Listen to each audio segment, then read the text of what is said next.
बिस्मिल्लाहिर्रहमानिर्रहीम। अस्सलामुअलैकुम। मेरी बीवी एक हफ़्ते से बीमार थी। एक हफ़्ते में 3 मरतबा हॉस्पिटल ले गया, लेकिन आराम नहीं आ रहा था। कल शाम को तकलीफ़ फिर बहुत ज़्यादा थी, इसलिए फिर स्पेशलिस्ट डॉक्टर के पास ले गया। इसने टेस्ट वगैरह करवाए, दवाई लिख दी। हम घर आ गए। बीवी को घर पर छोड़ा और बच्चों को ट्यूशन से लेने चला गया। वापसी पर बेकरी पर रुका, बच्चों के लिए डबल रोटी वगैरह ली। जैसे ही बेकरी से निकलने लगा, एक बूढ़ी औरत ने आवाज़ दी, बेटा एक डबल रोटी शेर माल मुझे भी ले दो।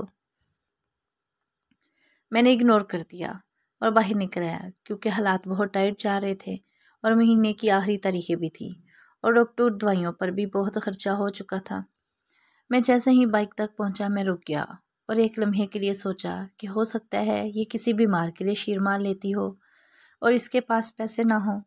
मैं जल्द ही वापस बेकरी के अंदर वापस दाखिल हुआ और बेकरी वाले से कहा, इस औरत को एक शीर माल दे दो। बेकरी वाले ने कहा, कौन सा दूँ? एक 30 रुपये का है और एक 70 रुपये का है। मैंने कहा, जो ये लेती हैं वही दे दो। इसने 70 वाले पर हाथ रखा। मैंने बेकरी वाले को पैसे दिए और बाहर निकलने लगा। इस औरत ने जो मुझे दुआएं दी, आप यकीन नहीं कर सकते, ये दुआएं इन 70 रुपये से कई ज़्यादा कीमती थीं।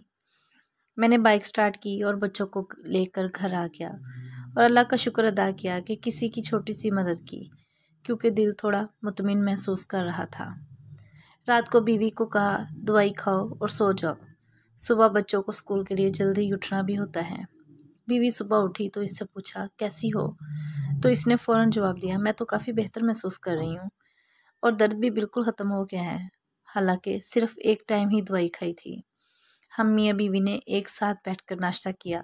हालांकि मेरी बीवी पिछले एक हफ्ते से दर्द की वजह से खाना पीना बहुत कम कर रही थी, लेकिन आज सुबह सही तरीके से नाश्ता किया।